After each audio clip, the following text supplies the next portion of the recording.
আসসালামু আলাইকুম। আমি মোহাম্মদ আব্দুল লতিফ বাচ্চু। এসেছি নবম দশম শ্রেণীর গণিতের বিষয় নিয়ে কিছু কথা বলার জন্য।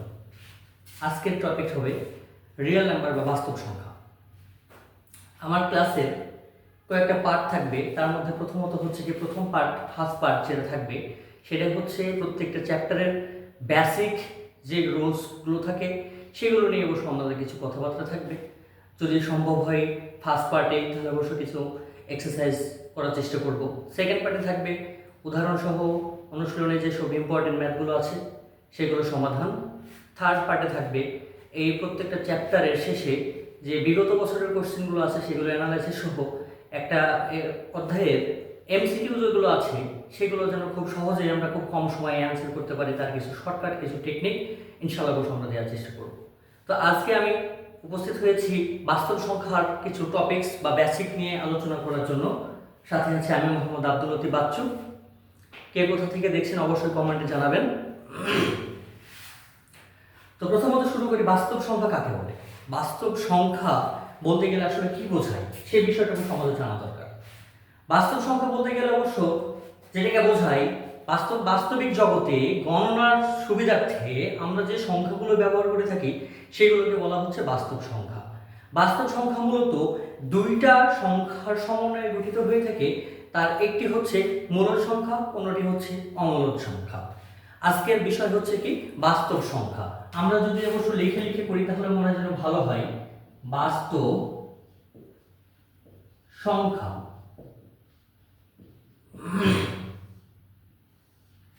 তাহলে আজকের টপিক আমরা পেয়েছি কি বাস্তব সংখ্যা বা রিয়েল নাম্বার। বাস্তব সংখ্যাকে আর দ্বারা প্রকাশ করা হয়ে থাকে। আমি অবশ্য সকল তথ্য যদি বোর্ডে লিখতে যাই তাহলে ক্লাস অনেক দীর্ঘ হয়ে যাবে, যার জন্য অবশ্য সকল তথ্যগুলো আমি বোর্ডে লিখবো না, কিছু কিছু অবশ্য আমি বলে যাব আমার ক্লাস ভিডিও থেকে সংগ্রহ করতে হবে। প্রথমত অবশ্য আমরা যেটা বলেছি বাস্তব সংখ্যা কাকে বলে। বাস্তব সংখ্যা দুইটা সংখ্যার সমন্বয়ে গঠিত হয়েছে, যেটা বলেছি তার একটি হচ্ছে কি মূলদ সংখ্যা, অন্যটি অমূলদ সংখ্যা। তাহলে প্রথমত হচ্ছে কি মূলদ সংখ্যা, মূলদ সংখ্যা, আর অন্যটি হচ্ছে কি অমূলদ সংখ্যা।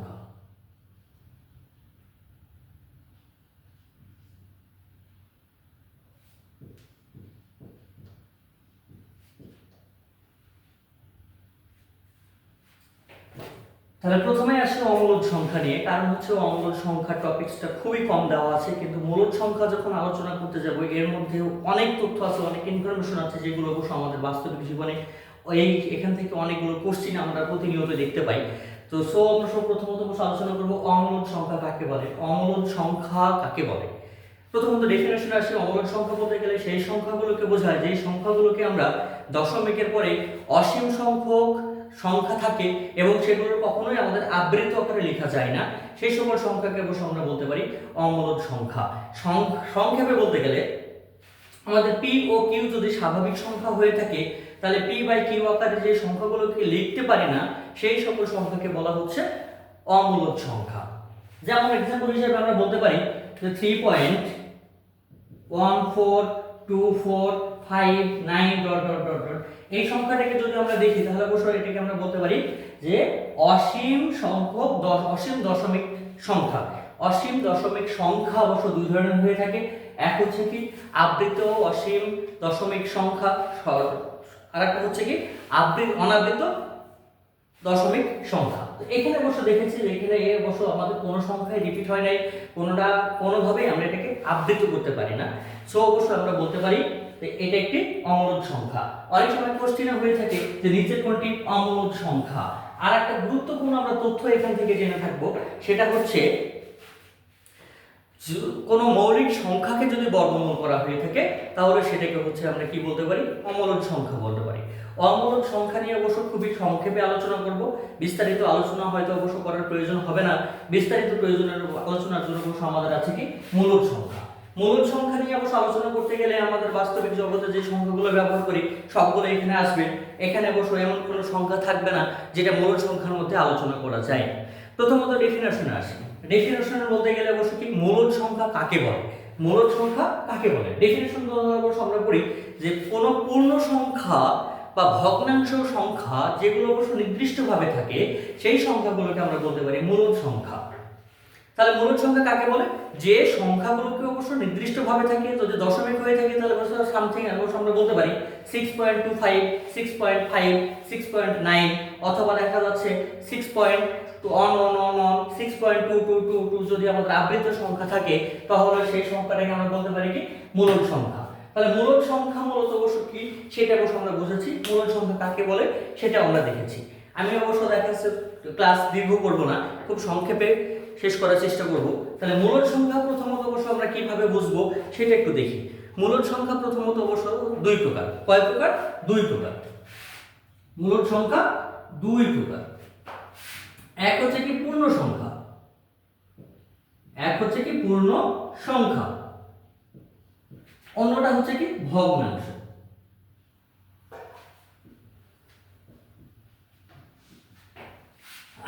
তাহলে মূলদ সংখ্যার মধ্যে আমরা কয়টি সংখ্যা পেয়েছি? দুইটা সংখ্যা পেয়েছি, এক হচ্ছে কি পূর্ণ সংখ্যা আর একটা হচ্ছে কি ভগ্নাংশ সংখ্যা। তাহলে প্রথমত আসে আমরা পূর্ণ সংখ্যা নিয়ে কথা বলি।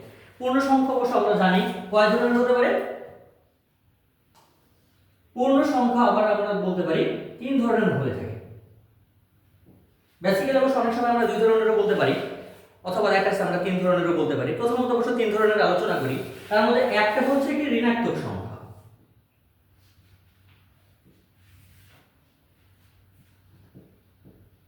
ঋণাত্মক সংখ্যা। দ্বিতীয়ত হচ্ছে কি শূন্য, আর তৃতীয়ত হচ্ছে কি ধনাত্মক সংখ্যা। এখানে কথা হচ্ছে আমরা যদি অবশ্য সংখ্যা রেখা দেখে থাকি, আমরা যদি সংখ্যা রেখা দেখে থাকি তাহলে যেটা হয়ে থাকে এই হচ্ছে আমাদের শূন্য, তারপরে হচ্ছে কি 1, -1, 2, -2, এভাবে আমরা ধরে নিলাম আমাদের অসীম সংখ্যক তথ্য দেওয়া আছে। তাহলে রিয়েল নাম্বারটাকে অবশ্য আমরা এখান থেকে অবশ্য আইডেন্টিফাই করতে পারি যে অবশ্য আমাদের -ইনফিনিটি থেকে +ইনফিনিটি পর্যন্ত যতগুলো তথ্য আছে এর মধ্যে ধনাত্মক, ঋণাত্মক, পূর্ণ সংখ্যা, ভগ্নাংশ যেগুলো আছে সকল তথ্যগুলোকে আমরা অবশ্য বাস্তব সংখ্যা হিসেবে বলতে পারি। ইভেন এটাকে অবশ্য আমরা বলতে পারি একটা সংখ্যা রেখা। এটাকে কি বলা হয়? সংখ্যা রেখা। সংখ্যা রেখা এইটার অবশ্য বলার উদ্দেশ্য হচ্ছে আমাদের যে পূর্ণ সংখ্যাগুলো আছে আমরা অনেক সময় অবশ্য বলেছি তিন প্রকারের হয়ে থাকে, আবার অবশ্য আমরা বলতে পারি যে দুই প্রকারেরও হয়ে থাকে। আসল কথায় দুই প্রকার এবং তিন প্রকার কেন হচ্ছে সেই বিষয়গুলো আমরা একটু দেখি। প্রথমত যদি ধরা হয় পূর্ণ সংখ্যা তিন প্রকার তাহলে সেক্ষেত্রে অবশ্যই শূন্যকে একটা ধরেছি, ধনাত্মক এবং ঋণাত্মক ধরা হয়েছে। বাট যদি আমাদের দুই প্রকার ধরে থাকি বা দুই প্রকার নিয়ে যদি ব্যাখ্যা করতে হয় তাহলে একটা হচ্ছে কি 0 থেকে যেগুলো ছোট সেগুলো হচ্ছে ঋণাত্মক, ঋণাত্মক বা নেগেটিভ তথ্য। আর একটা হচ্ছে কি তাহলে অবশ্যই অন্যটা হচ্ছে কি নন নেগেটিভ বা অঋণাত্মক।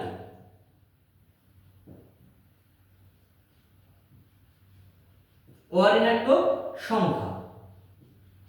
তাহলে বেসিক্যালি অবশ্য আমরা দেখলাম যে যদি আমাদের পূর্ণ সংখ্যা দুই ধরনের হয়ে থাকে তাহলে সেক্ষেত্রে অবশ্য কি একটা হচ্ছে কি ঋণাত্মক আর একটা হচ্ছে অঋণাত্মক। তাহলে ঋণাত্মক কোনগুলো? যেগুলো 1 এর থেকে ছোট -ইনফিনিটি পর্যন্ত যে তথ্যগুলো দেওয়া আছে বা যে তথ্যগুলো আমরা পাই বা যে সংখ্যাগুলো আমরা পাই সেগুলোকে বলা হচ্ছে ঋণাত্মক। আর কোনটা হচ্ছে 0 থেকে শুরু করে পজিটিভ ইনফিনিটি পর্যন্ত যে তথ্যগুলো দেওয়া আছে সেগুলোকে বলতে পারি অঋণাত্মক। তাহলে বেসিক্যালি দেখা যাচ্ছে আমাদের অঋণাত্মক, ধনাত্মক এগুলো হয়েছে। এখন হচ্ছে কি ধনাত্মক সংখ্যাটা কি? ধনাত্মক সংখ্যাটা হচ্ছে 0 থেকে বড়। 0 থেকে বড় কতটুকু হতে পারে সেটা হচ্ছে পজিটিভ ইনফিনিটি পর্যন্ত হতে পারে। তাহলে এখন ধনাত্মক সংখ্যার মধ্যে কিন্তু অবশ্য অনেকগুলো থাকে, যেগুলো অবশ্য ভগ্নাংশ থাকতে পারে, পূর্ণ সংখ্যা থাকতে পারে। এখন আসি তাহলে স্বাভাবিক সংখ্যাটা কি? ধনাত্মক সংখ্যাটাকে অবশ্য যদি পূর্ণ সংখ্যা হয়ে থাকে তাহলে সেটাকে বলা হচ্ছে স্বাভাবিক সংখ্যা। ধনাত্মক সংখ্যাগুলো যদি পূর্ণ সংখ্যা হয়ে থাকে, ধনাত্মক সংখ্যা যদি পূর্ণ সংখ্যা হয়ে থাকে তাহলে তখন সেটাকে বলা হয় স্বাভাবিক সংখ্যা।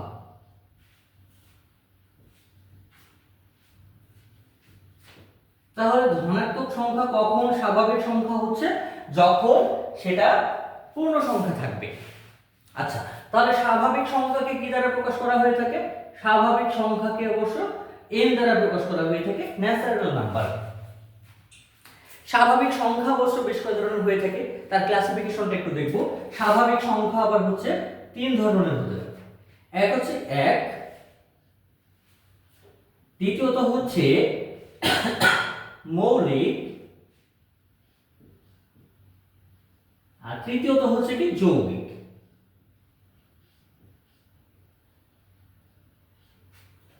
তাহলে এখন কথা হচ্ছে স্বাভাবিক সংখ্যা আমরা কয় ধরনের পেয়েছি?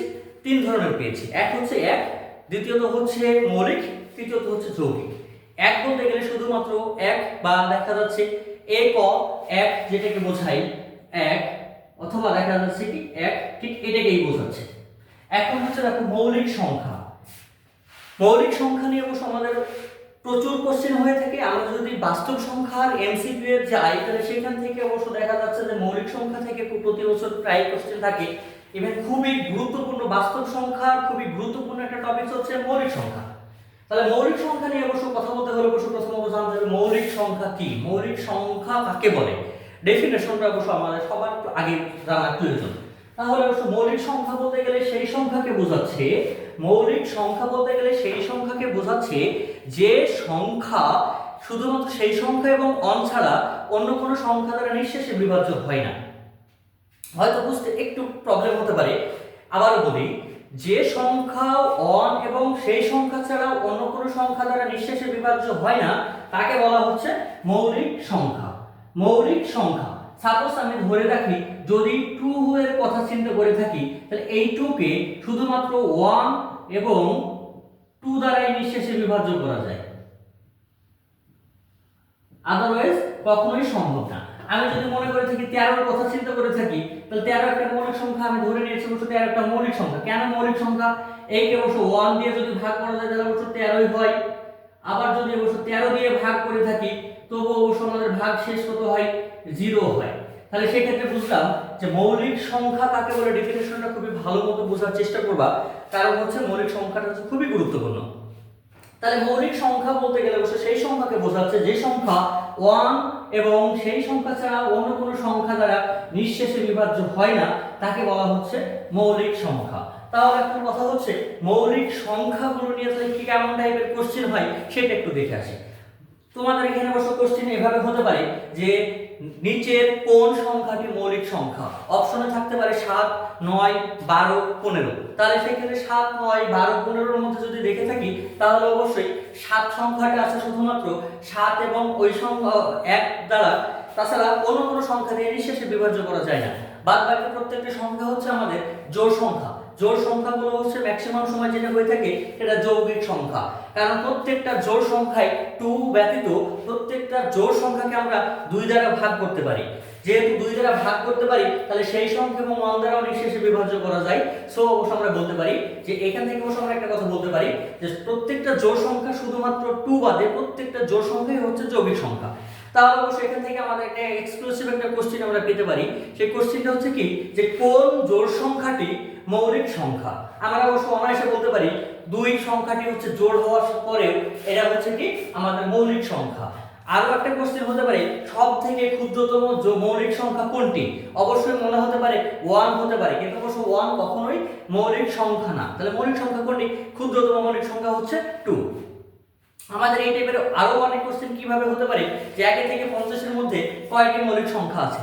1 থেকে 30 এর মধ্যে কয়টি মৌলিক সংখ্যা আছে? 30 থেকে 60 এর মধ্যে কয়টি মৌলিক সংখ্যা আছে? মৌলিক সংখ্যাগুলোর জোড় কত, যোগফল কত হবে, সমষ্টি কত হবে? অথবা দেখা যাচ্ছে 30 থেকে 60 এর মধ্যে মৌলিক সংখ্যা যেগুলো দেওয়া আছে এইগুলোর গড় কত হবে? এই বিষয়ে অবশ্য আমরা অনেকগুলো তথ্য পেতে পারি। এখন কথা হচ্ছে তাহলে মৌলিক সংখ্যা কোন জায়গা থেকে কয়টি আছে এটা জানার জন্য অবশ্য আমাদেরকে কি করতে হয়? অবশ্য আমাদের একটা লেখা আছে, একটা লাইন অবশ্য যদি আমরা মুখস্থ রাখতে পারি তাহলে সেক্ষেত্রে অবশ্য দেখা যাচ্ছে আমাদের জন্য খুবই ভালো হয়। লাইনটা হচ্ছে মৌলিক সংখ্যার জন্য হচ্ছে 4 4 2 2 3 2 2 3 2 1। এখানে যদি আমরা দেখে থাকি তাহলে অবশ্য আমাদের হচ্ছে 3 6 9 10। এখানে অবশ্য দেখা যাচ্ছে 10টি আমাদের সংখ্যা দেওয়া আছে। এই সংখ্যাগুলো দ্বারা কি বোঝায়? সেটা যদি আমরা একটু দেখি তাহলে সব থেকে ভালো হয়। আমি বুঝতে পারছি যে অবশ্য ক্লাসটা আমার অবশ্য একটু দীর্ঘ হয়ে যাচ্ছে, কিন্তু আসলে একটা চ্যাপ্টারে যখন বেসিক নিয়ে আলোচনা করা হয় তখন আসলে সময়টা সময় জ্ঞান থাকে না।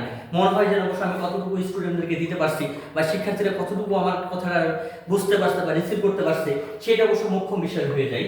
একটু ক্লাসটা দীর্ঘ হয়ে যাচ্ছে, তারপরে অবশ্য আমি ক্লাসটা কন্টিনিউ করতে যাচ্ছি, কারণ এই এখন যেটা শুরু করেছি এখন যদি আমরা ক্লাস থামিয়ে দিই তাহলে হয়তো দেখা যাচ্ছে পরবর্তী দিনে এখান থেকে শুরু করা সম্ভব হবে না। সো অবশ্যই ক্লাসটা একটু বড় হলেও অবশ্য একটু দেখলে উপকৃত হওয়া যাবে। প্রথমত হচ্ছে 4 নিয়ে একটু আলোচনা করি। এখানে 4 দেওয়ার উদ্দেশ্য হচ্ছে 1 থেকে 10 এর মধ্যে মৌলিক সংখ্যা আছে 4টি। তাহলে মৌলিক সংখ্যাগুলো কি কি? অবশ্যই হচ্ছে 2, 3, 5, 7। এরপরে দেখো অবশ্য 4 দেওয়া আছে। এই 4 এর উদ্দেশ্য হচ্ছে 11 থেকে 20 পর্যন্ত মৌলিক সংখ্যা। কয়টি আছে? 4টি আছে। কি কি আছে?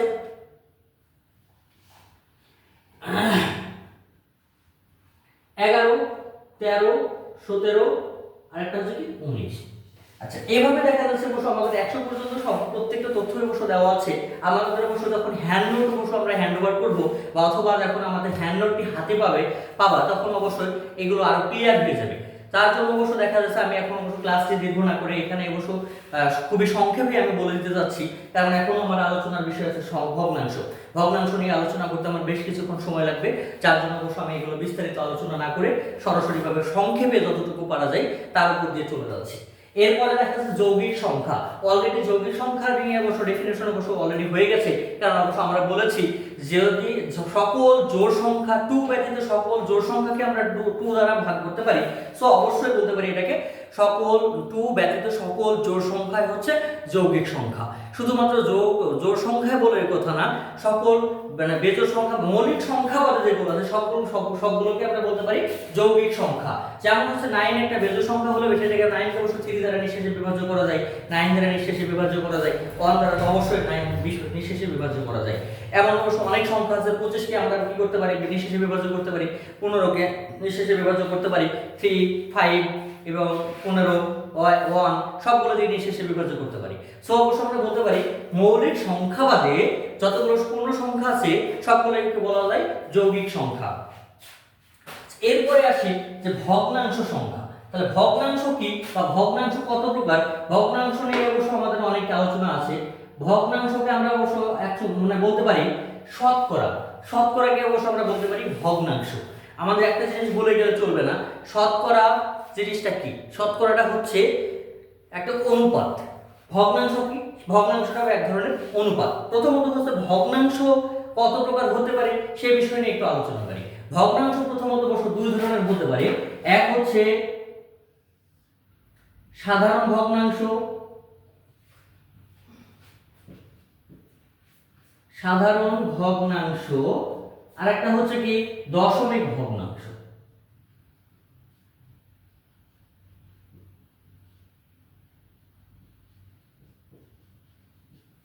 তাহলে সাধারণ ভগ্নাংশ এবং দশমিক ভগ্নাংশ কাকে বলে, কত প্রকার বা কি কি বিস্তারিত অবশ্য আমরা একটু আলোচনা করব। তাহলে অবশ্য প্রথমত আমরা দশমিক ভগ্নাংশ নিয়ে আলোচনা করি। দশমিক ভগ্নাংশ কাকে বলে? যখন অবশ্য আপনার নামটা শুনেছে যে দশমিক ভগ্নাংশ, তখনই একটা জিনিস আমার মাথায় এসেছে, এখানে অবশ্যই দশমিক আছে। হ্যাঁ ঠিক, এটাই ঠিক যে অবশ্যই আমাদের দশমিক থাকবে। দশমিকের পরে অবশ্যই কোনো একটা সংখ্যা থাকবে, সেই সংখ্যাটা অবশ্যই নির্দিষ্ট হবে অথবা আবৃত সংখ্যা হবে। আমরা অবশ্য যখন পড়েছি যে অমূল সংখ্যা কাকে বলে, তখন কিন্তু দেখেছি যে দশমিক ভগ্নাংশ যদি আমাদের অসীম সংখ্যক পর্যন্ত তথ্য থাকে যেগুলো অবশ্য কোনোভাবে আবৃত করা যায় না, তখন সেটাকে বলা হচ্ছে অমূল সংখ্যা। এখন আসে তাহলে অবশ্য সাধারণ ভগ্নাংশ নিয়ে এবং দশমিক ভগ্নাংশ নিয়ে। দশমিক ভগ্নাংশ নিয়ে যদি কথা বলতে হয় তাহলে অবশ্যই সেক্ষেত্রে অবশ্যই বলতে হয় যে ভগ্নাংশে দশমিক থাকে এবং দশমিকের পরে সংখ্যা থাকতেও পারে, অবশ্যই থাকবে, সেটা নির্দিষ্ট থাকবে, তাহলে সেটাকে বলা হচ্ছে দশমিক ভগ্নাংশ। দশমিক ভগ্নাংশ অবশ্য 2 ধরনের হতে পারে। এক হচ্ছে কি সসীম দশমিক ভগ্নাংশ, অন্যটাকে বলতে পারি আমরা অসীম দশমিক ভগ্নাংশ। আমরা অবশ্য দেখাচ্ছে নামকরণ থেকে অবশ্য বুঝতে পেরেছি যে সসীম দশমিক এবং অসীম দশমিক কোনগুলো। সসীম দশমিক বলতে গেলে সেই সংখ্যাগুলোকে বোঝাচ্ছে যেই সংখ্যাগুলো দশমিকের পরে একটা নির্দিষ্ট ভ্যালু থাকে, যেমন হতে পারে 6.25, 6.5, 5.9, এগুলো প্রত্যেকটাই কিন্তু অবশ্য দেখা যাচ্ছে আমাদের সসীম ভগ্নাংশ। এছাড়াও সসীম ভগ্নাংশ বলতে গেলে অবশ্য কি হতে পারে, আমাদের 3.222 একটা সিমিলার কোনো একটা ওয়ার্ড থাকতে পারে, এগুলোকে বলা হচ্ছে সসীম ভগ্নাংশ। এরপরে আসছে কি অসীম ভগ্নাংশ। অসীম ভগ্নাংশ বলতে গেলে তাহলে বোঝাচ্ছে দশমিকের পরে আমাদের অসীম সংখ্যক, দশমিকের পরে অসীম সংখ্যক সংখ্যা থাকবে। এখন কথা হচ্ছে সাধারণ ভগ্নাংশ নিয়ে কথা বলি। তাহলে সাধারণ ভগ্নাংশের ক্ষেত্রে আমাদের দুইটা জিনিস লক্ষণীয় ব্যাপার থাকে, সেটা হচ্ছে কি সাধারণ ভগ্নাংশ যখন আলোচনা করব তখন অবশ্যই আমাদের কি থাকবে, লব ও হর থাকবে। লব ও হরের ভিত্তিতে আমরা অবশ্য সাধারণ ভগ্নাংশকে তিন ভাগে ভাগ করতে পারি। এক হচ্ছে কি প্রকৃত ভগ্নাংশ, প্রকৃত ভগ্নাংশ। দুই হচ্ছে অপ্রকৃত ভগ্নাংশ।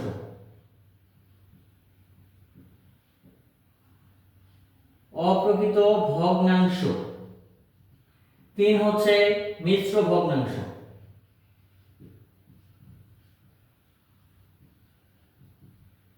তাহলে অবশ্য দেখেছি লব ও হরের ভিত্তিতে সাধারণ ভগ্নাংশকে তিন ভাগে ভাগ করা হয়েছে। এক হচ্ছে কি প্রকৃত ভগ্নাংশ, দুই হচ্ছে অপ্রকৃত ভগ্নাংশ, তিন হচ্ছে মিশ্র ভগ্নাংশ। তাহলে এখন হচ্ছে প্রকৃত ভগ্নাংশ নিয়ে যদি আলোচনা করতে হয়, প্রকৃত ভগ্নাংশের ক্ষেত্রে লব সব সময় বড় হয়ে থাকে, হর সব সময় ছোট হয়ে থাকে। প্রকৃত ভগ্নাংশের ক্ষেত্রে লব ছোট থাকে, হর বড় থাকে। লব ছোট, হর বড়। আচ্ছা, এরপরে হচ্ছে অপ্রকৃত ভগ্নাংশের ক্ষেত্রে লব বড় থাকে, হর ছোট থাকে।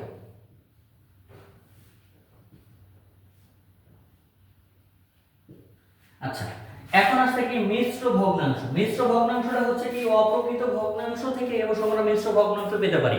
আমরা যখন অপ্রকৃত ভগ্নাংশ দেখেছি, দেখুন লবকে বড় হচ্ছে এবং হর ছোট হচ্ছে। সাপোজ আমি एग्जांपल হিসেবে ধরে নেই 5/2, তাহলে সেই ক্ষেত্রে আমরা যদি ভাগ করে থাকি 5 কে, তাহলে 2 দিয়ে ভাগ করলে কত হচ্ছে 4, তাহলে 1 আমরা লিখতে পারি 1/2। তাহলে এখান থেকে দেখা যাচ্ছে এটা হচ্ছে পূর্ণ সংখ্যা, এটা হচ্ছে ভগ্নাংশ, দুটো মিলে কি হচ্ছে মিশ্র ভগ্নাংশ হচ্ছে। তাহলে অবশ্য আমাদের এখান থেকে অবশ্য বলতে পারি যে মিশ্র ভগ্নাংশ অন কাইন্ড অফ কি হচ্ছে অপ্রকৃত ভগ্নাংশ। বাস্তব সংখ্যা এই ছিল আমাদের অবশ্য সংক্ষিপ্ত পরিচিত। বাস্তব সংখ্যা নিয়ে হয়তো এখান থেকে যতটুকু আলোচনা করা হয়েছে বাস্তব সংখ্যা সম্পর্কে অবশ্যই তোমরা বুঝতে পেরেছো।